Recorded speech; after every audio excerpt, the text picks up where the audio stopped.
Bonjour à tous et merci de nous retrouver sur Malaika, le magazine de la femme africaine et chrétienne. Aujourd'hui, nous avons un sujet vraiment épineux qui fait la une de l'actualité ces derniers temps. Donc restez avec nous pour découvrir le sujet du jour.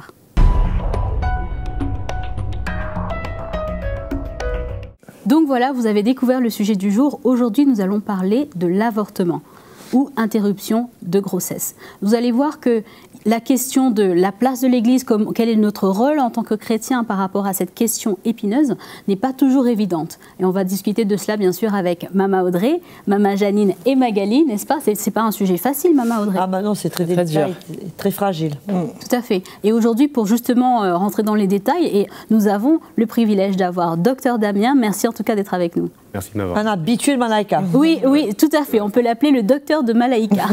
Exactement. Donc justement, on parlait en préambule de l'avortement. Est-ce qu'un chrétien peut pratiquer ce type de procédure, peut faire face à cela? Est-ce que dans tous les cas, on peut accepter l'avortement? Est-ce que dans des cas de viol, des cas d'inceste, est-ce que tout cela est permis? Nous allons le voir dans un petit moment, mais avant tout, nous allons passer à la rubrique de Mag. Donc justement, Magali, pour nous situer un petit peu dans le contexte, essayons de définir ce que c'est l'avortement. Tout à fait, Nadège. Donc j'ai trouvé pas mal d'informations pour ma rubrique. Donc un sujet bien sûr qui est quand même assez dur. Alors l'avortement, c'est une interruption donc d'une gestation provoquée. Donc dans cette émission, évidemment, on va parler de l'interruption volontaire de grossesse, comme tu l'as dit à juste titre, l'IVG, qui peut être déclenchée de plusieurs façons. Donc après, je vais laisser le docteur Damien plus détailler sur ce sujet, mais c'est notamment par la prise de médicaments qu'on peut déclencher un avortement abortif ou par l'aspiration du fœtus. Alors, il faut savoir que les lois régissant l'accès à l'avortement, en tout cas son interdiction, diffèrent d'un pays à l'autre. Il faut savoir qu'en Afrique, eh bien, la dépénalisation de l'interruption volontaire de grossesse tarde à se faire dans de nombreux pays. En fait, c'est presque totalement interdit dans la majorité du continent. Par contre, seuls, en fait, je vais vous dire d'ailleurs les pays d'Afrique où c'est légal, il n'y a que 4 pays en Afrique où c'est légal. C'est la Tunisie, l'Afrique du Sud, le Cap-Vert et le Mozambique qui ont légalisé cette pratique.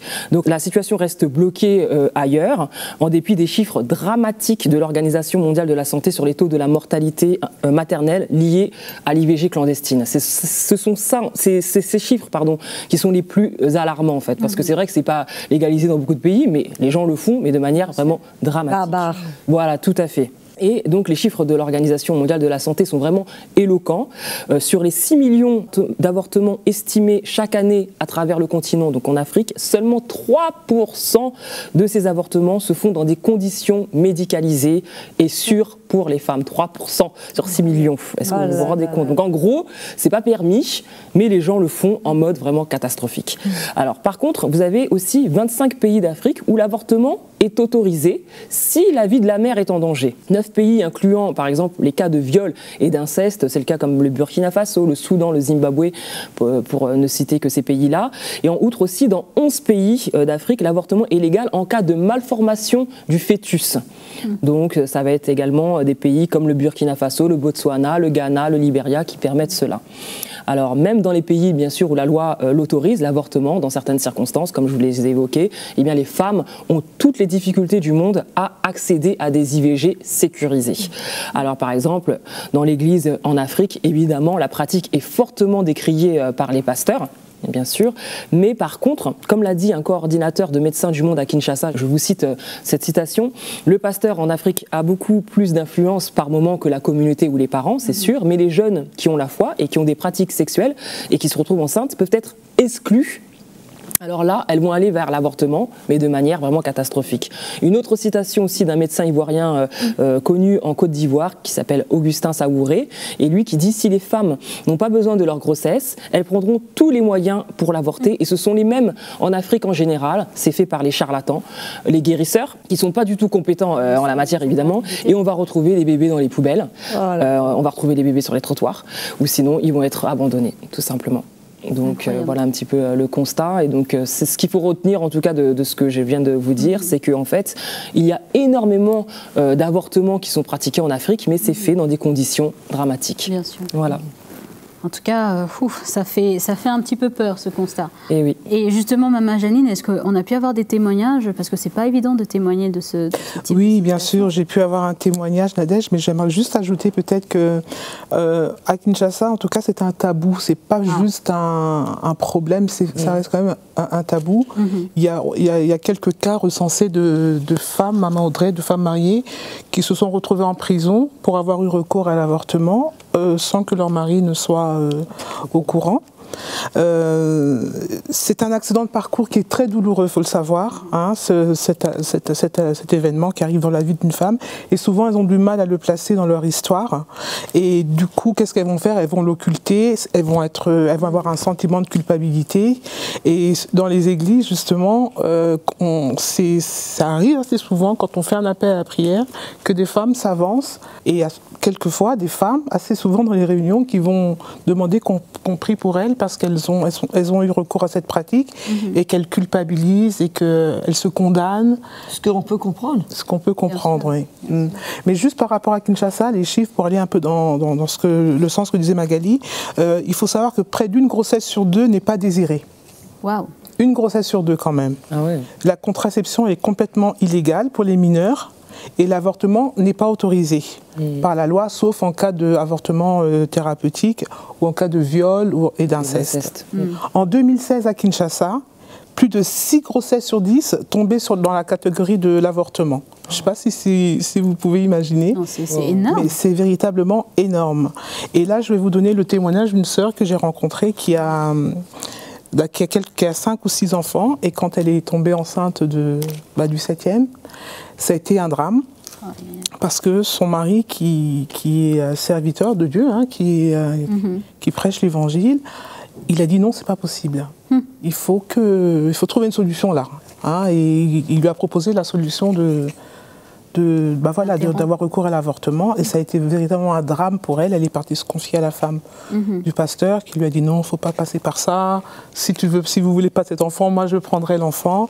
Et finalement le Seigneur a touché le cœur du mari, et elle n'a pas eu recours à l'avortement. L'enfant est né et c'est un très très joli bébé, il se porte bien, et je pense que le Seigneur a certainement un plan pour cet enfant aussi.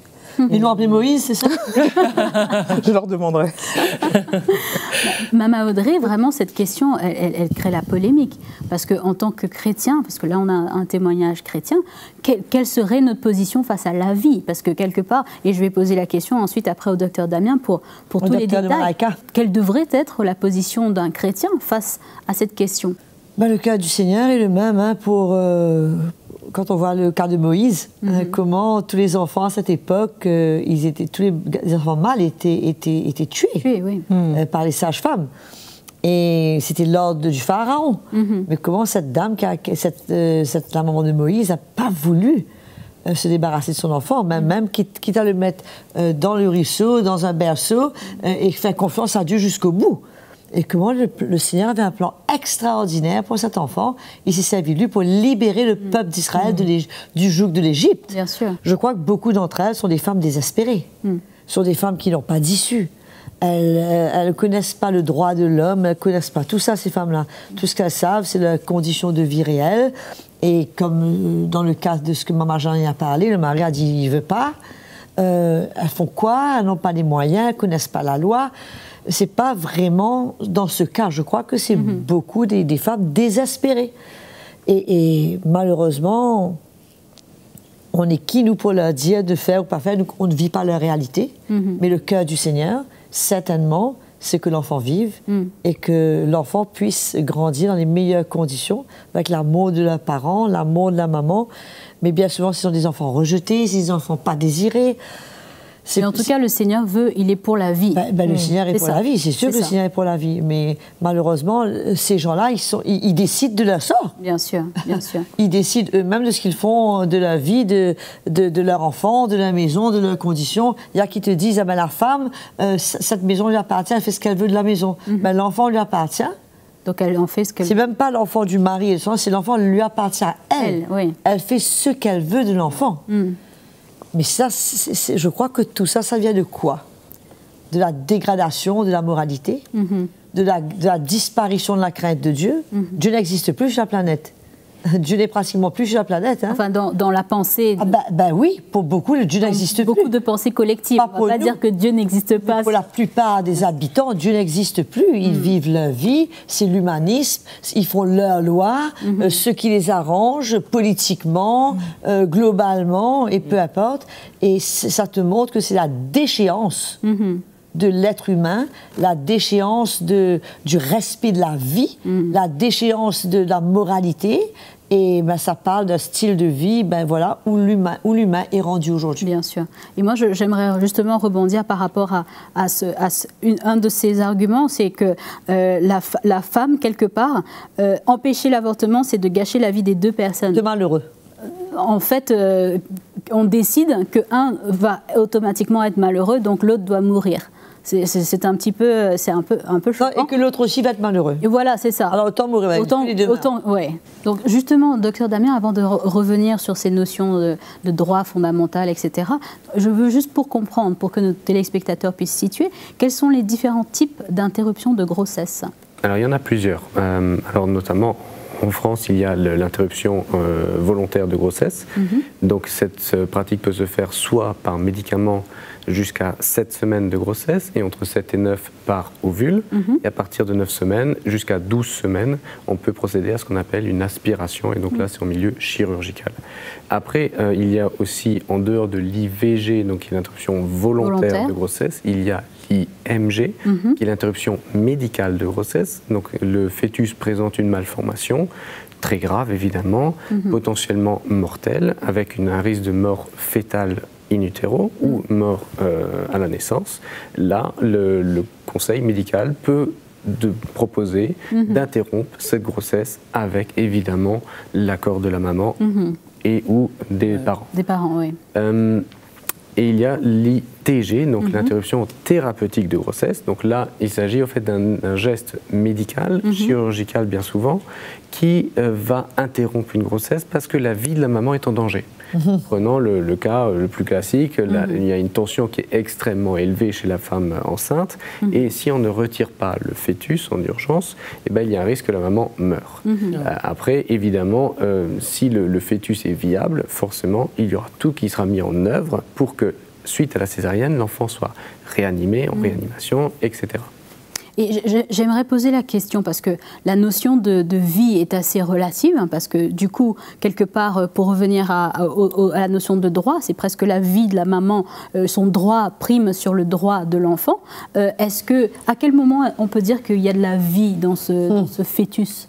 Alors c'est une très très très bonne question et une question très difficile au fait. C'est plutôt une question philosophique, mais si on part du principe que la vie, elle naît quand il y a un échange de molécules entre deux milieux, que ce soit une plante, un animal, c'est vivant. Bien sûr. Est-ce qu'à ce moment-là, c'est dès le moment où il y a ce qu'on appelle une fécondation? Parce que dès le moment où ces deux cellules vont fusionner, elles vont commencer à faire énormément d'échanges et se séparer à une vitesse grand V. Elles vont passer d'un état de 2 cellules à 4 et c'est exponentiel. Et ça va très vite. Et on va en 6 semaines à l'échographie, donc au bout de 6 semaines d'aménorrhée, donc on peut à l'échographie entendre un bruit cardiaque. Ah ouais, donc c'est déjà très très tôt. À 12 semaines, vous avez ce qu'on appelle l'échographie du fœtus pour dater la grossesse. Donc c'est là où on les voit en entier avec la très grosse tête, le tout petit corps. Oui, bien sûr. Et ça, c'est déjà à 12 semaines. Où est-ce qu'on place le curseur? Là, bien sûr, il y a des comités d'éthique qui s'en chargent, mais c'est vrai que si on doit prendre la définition de la vie étant des échanges de cellules, ben c'est dès la fécondation. J1. C'est J1. Alors, ce qui est vrai dans l'ITG, donc pourquoi est-ce qu'on privilégiera toujours la vie de la maman quand il y a un risque que la maman, on va dire, court un grave danger pour sa santé? Pourquoi est-ce qu'on interrompt médicalement la grossesse? Parce qu'on se dira toujours, alors à tort ou à raison, on se dira toujours, ils pourront refaire des enfants après. Alors que si la maman meurt, de toute façon, le fœtus... La famille est finie. ne pourra pas tenir. Bah oui. Donc c'est vrai que c'est un point de vue assez utilitariste où on va toujours privilégier médicalement la vie de la maman si elle est en danger. Bien sûr. Maman Audrey, j'aimerais revenir sur cette notion de justement de vie dans le sein de la maman. Que dit la parole de Dieu à ce niveau-là? La parole de Dieu ne parle pas énormément de l'avortement, à part surtout d'une manière figurative. Bien sûr. Mais quand même, le Seigneur dit à Jérémie, dans Jérémie 1,5, il lui dit « Avant que je t'eusse formé dans le ventre de ta mère, avant que je t'eusse formé dans le ventre de ta mère, je te connaissais. Et avant que tu fusses sorti de son sein, je t'avais consacré et je t'avais établi prophète des nations. Wow. » Donc ce plan-là a commencé bien avant même qu'il puisse être tissé dans le sein de sa mère. C'est incroyable. Le Seigneur l'avait choisi, le Seigneur l'avait mis à part et l'avait établi comme prophète des nations. Et moi, je me souviens quand Damien disait, il parlait de l'interruption médicale ou technique ou je sais quoi, thérapeutique. Thérapeutique. Quand moi, je devais naître, j'étais la 6e de la famille et j'étais placenta prévia. C'est-à-dire que pour que je naisse, il fallait que le placenta naisse avant. Ouh, waouh. Et à cette époque, la césarienne n'était pratiquement pas pratiquée à l'île Maurice. Et le médecin a proposé à mon père. Un avortement. Pour dire, ben, écoute, la vie de la maman est en danger. Mon père lui a dit, écoute, tu fais tout. Si à la dernière minute il faut choisir, je choisirai. Mais pour l'instant, on va pour les deux vies. Je dis, gloire à Dieu, je suis là. Je suis là. Incroyable. Et à cette époque, pour une césarienne, ma maman et moi, on a fait 1 mois à l'hôpital. 1 mois, mais on pouvait, c'était tellement compliqué. C'était des procédures très, très rares. Mais je connais beaucoup, tu vas sûrement connaître aussi beaucoup de sœurs dans l'église et même de frères qui avaient été voués à ce destin et qui finalement, les parents ont changé d'idée et qui aujourd'hui servent le Seigneur, sont bien, ils aiment Jésus et sont eux-mêmes parents d'enfants.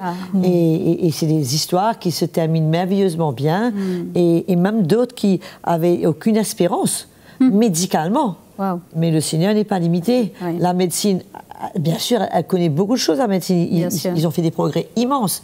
Mais à un moment donné, ça s'arrête quelque part. Désolé, docteur. Le Seigneur reste Seigneur. Le Seigneur reste Seigneur et c'est lui qui a le dernier mot. Et les situations peuvent changer. La foi est quelque chose d'extraordinaire et c'est sûr que ça produit des miracles extraordinaires. Bien sûr. Et je crois que Maman Janine voulait rebondir avec un témoignage. Oui, c'est juste le témoignage d'une sœur qui explique comment elle a eu 3 enfants, en fait. Elle avait 2 enfants, et ensuite, le 3e est venu. Elle avait confié à son médecin qu'elle avait des projets de vie pour reprendre des études, etc. Et lorsque le 3e enfant, la 3e grossesse est venue, ben, son médecin l'a encouragée en lui disant, voilà, vous avez 2 enfants, celui-là n'était pas planifié, vous avez des projets de vie, sachez qu'il y a une option qui vous est proposée, c'est cette option de l'avortement. C'est vrai que, docteur Damien, c'est une option que le corps médical peut proposer. Bien sûr, puisque tant que la loi l'autorise, c'est une option que le corps médical peut proposer. Alors, ce qu'il faut bien comprendre, et il faut faire très attention, c'est sur la banalisation du geste. Voilà, c'est ça. Il faut comprendre qu'une femme ne peut pas en sortir totalement indemne d'une IVG. Et ça peut être un choix tout à fait conscient, tout à fait réfléchi, mais ce n'est pas un choix anodin. Il faut savoir qu'énormément d'IVG, après, il y a quand même une souffrance psychologique. Et comment? Et c'est assez incroyable parce que j'en ai vu malheureusement beaucoup, des post-IVG, où effectivement la femme a pris sa décision de faire son avortement. Elle est allée faire son avortement et je les revois après. Et bien souvent, je les revois dans une souffrance psychologique. Même quand il s'agit même d'une IMG ou d'une ITG, ça reste des choix très difficiles. Donc c'est vrai qu'on a des chiffres qui sont affolants. Depuis la Deuxième Guerre mondiale, 1 milliard. C'est énorme. C'est énorme. Et il faut savoir que, certes, certaines femmes, ça ne leur fait pas grand-chose, c'est vrai. Mais dans la grande majorité des cas, il ne s'agit pas d'un geste anodin. Bien sûr. Et il ne s'agit surtout pas, il ne devrait pas s'agir d'un geste banal. Et oui, docteur Damien, il y a aussi ce cas de figure où il y a des femmes donc, qui ont pratiqué l'avortement et puis finalement qui n'arrivent plus à avoir d'enfants. Exactement. Et il faut savoir qu'un geste médical ou un geste chirurgical n'est jamais totalement anodin. Justement. Des médicaments ont des contre-indications, ont des risques. Il peut y avoir des risques hémorragiques avec l'interruption volontaire de grossesse par médicament. Il peut y avoir des risques hémorragiques ou de perforation de l'utérus. effectivement avec le curetage ou avec l'aspiration. Il peut y avoir plein de choses qui se passent. Encore plus si ça se fait d'une manière barbare et pas médicale. Exactement.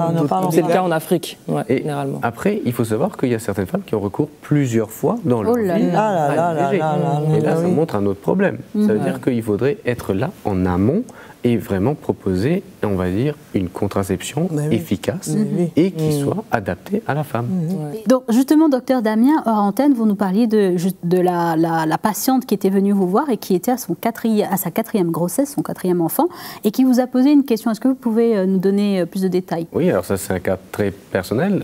Je voyais cette patiente justement en consultation. Elle venait d'apprendre qu'elle était tombée enceinte alors qu'elle avait déjà 3 enfants. C'était pas du tout prévu. Elle avait en plus une contraception, donc ils avaient fait attention avec son mari, et elle m'a dit je ne pourrais pas avoir cette grossesse. Et je lui ai dit voilà vos options, mais je lui ai posé la question très simplement, est-ce que vous pourrez vivre avec cette idée de vous dire je n'ai pas eu l'enfant que j'aurais dû avoir, ou est-ce que vous pouvez mieux vivre en vous disant pourquoi j'ai cet enfant, et se poser la question tous les jours.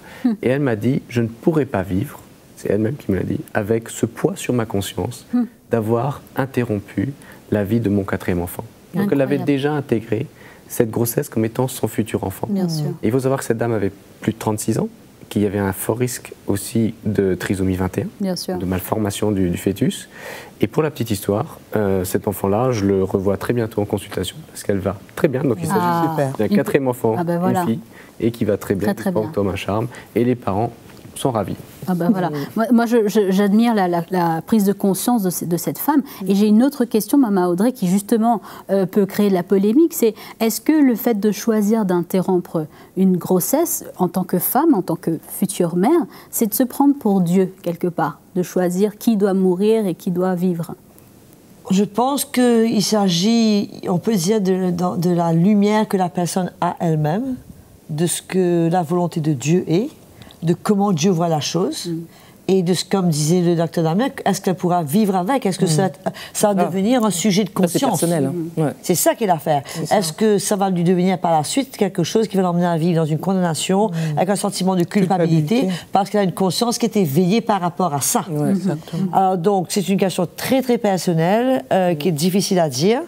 On ne peut pas pointer le doigt, même dans le cas, je dirais, d'un viol. Oui. Je ne peux pas dire automatiquement, tu as été violée, tu te fais avorter. Il y a des gens, il y a des femmes qui ont été violées, qui ont voulu aller jusqu'au bout de leur grossesse et de garder cette vie en vie. Bien sûr. Et donc, c'est une question très, très, très délicate, mais c'est sûr que la note est très chère. Parce que les risques qu'on prend, d'une part, sur le plan médical, mais surtout sur le plan émotionnel, Bien sûr. et de vivre avec quelque chose sur sa conscience pour dire, finalement, j'ai causé la mort d'un être humain. Bien sûr. Et sans défense. J'ai une question justement par rapport à ça. Au cas où, pour celles qui nous regardent aujourd'hui, elles ont eu recours à cette pratique, est-ce que, si elles sont chrétiennes aujourd'hui, est-ce que Dieu peut pardonner ces femmes qui ont eu ce recours? Si ces femmes se repentent vraiment, elles regrettent ce qu'elles ont fait et elles ont un repenti dans leur cœur. Mais bien sûr que le Seigneur pardonne, il pardonne tout. Bien sûr. Il pardonne tout. Mais ce n'est pas toujours évident pour que ces femmes arrivent, elles, parce que le Seigneur veut les libérer de ce sentiment de culpabilité. Ça, oui. Mais qu'elles acceptent de vivre, de pouvoir se relâcher et d'accepter de faire ce pas, de s'humilier, de se pardonner elles-mêmes, ce n'est pas gagné d'avance. Bien sûr. D'autant plus que dans l'Église en Afrique, au Congo notamment, l'avortement c'est quelque chose qui est condamné. Donc ce côté condamnable fait que la culpabilité est encore plus forte. Et après la rejection. Et la rejection. Le rejet de l'école, de la société. Mais il y a des conséquences énormes. Et bien souvent aussi, je crois que dans ces séminaires, il y a beaucoup de jeunes filles. Oui, il y a beaucoup de jeunes filles qui finalement... Et l'Église devrait porter un message d'espérance, justement, par rapport à ces jeunes filles. D'espérance, oui, et de conviction aussi, de droiture, de justice par rapport à la vie. Pas d'espérance uniquement pour que celles qui se sont fait avorter puissent retrouver la paix, mais qu'on puisse décrier et dire que c'est pas de Dieu. Et il vaut mieux faire confiance à Dieu pour éduquer votre enfant plutôt que de vous en débarrasser, peu importe les raisons, que le Seigneur vous aidera. Je voyais un couple à l'église ce dimanche, et un petit couple quand même, ils ne sont pas du tout riches, hein. Ils me présentaient leur enfant. Ok, 1, ok, 2, ah bon, 3, 4, et voilà que 2 autres arrivent, 6 enfants. Ouh là là. De nos jours, je dis, mais tu fais comment? Alors elle me dit, c'est difficile, mais les 6 sont là, et son mari lui dit, écoute, elle aime ses enfants, elle aime tous les 6 autant. Mais c'est vrai que la vie pour elle n'est pas évidente. Mais je préfère vivre avec 6 enfants, comme disait le docteur Damien, avec aucun remords de n'avoir pas eu à me dire, ah ben j'aurais dû. J'aurais dû. Bien sûr. Nous, malheureusement, Mama Audrey, je sais que ce sujet, je pense qu'il faudra qu'on le redéveloppe parce qu'il y a encore de la matière à partager, à discuter. Mais pour terminer, si nous avons une jeune fille qui, quelles que soient les circonstances, est aujourd'hui face à une décision pour interrompre ou continuer sa grossesse, quel serait le message à lui communiquer? Je crois que si elle connaît le Seigneur, c'est une occasion merveilleuse pour elle de faire confiance à Dieu. Premièrement, de mettre les choses en règle avec le Seigneur par rapport à comment c'est arrivé cette situation. Et ensuite, faire confiance à Dieu pour éduquer. C'est peut-être à Moïse, c'est peut-être un futur dirigeant de pays, c'est peut-être quelqu'un qui va servir le Seigneur d'une manière extraordinaire. Donnez-lui la chance. Donnez-lui sa chance de vivre. Et prenez votre croix, faites confiance au Seigneur. Si c'est une humiliation, c'est une humiliation. Il faut passer à travers, mais ne prenez pas la décision de mettre fin à cette vie qui est peut-être la chose qui va vous rendre la plus heureuse. Incroyable. Il y a avec le Seigneur, il y a toujours un moyen. God will make a way, comme dit le chant que tout le monde connaît. Le Seigneur va toujours ouvrir un chemin et faire de façon à ce que quelque chose... Le Seigneur, il aime cet enfant. Amen. Et il veut prendre soin de cet enfant. Amen. Amen. C'est un vrai message d'espoir. Merci beaucoup, Mama Audrey. Merci, Mama Janine. Bien sûr, Docteur Damien, merci beaucoup pour cet éclaircissement. Et bien sûr, Magali. Et merci à vous tous et toutes qui nous regardez fidèlement sur Malaika. Oui. Merci de continuer à nous écrire, à nous envoyer vos commentaires. Si vous avez des témoignages ou si vous voulez poser une question à Mama Audrey, n'hésitez pas à nous écrire sur l'adresse qui s'affiche à l'écran. Et nous serons bien sûr ravis d'entendre de vos nouvelles. Je vous dis à très très bientôt pour un nouveau magazine.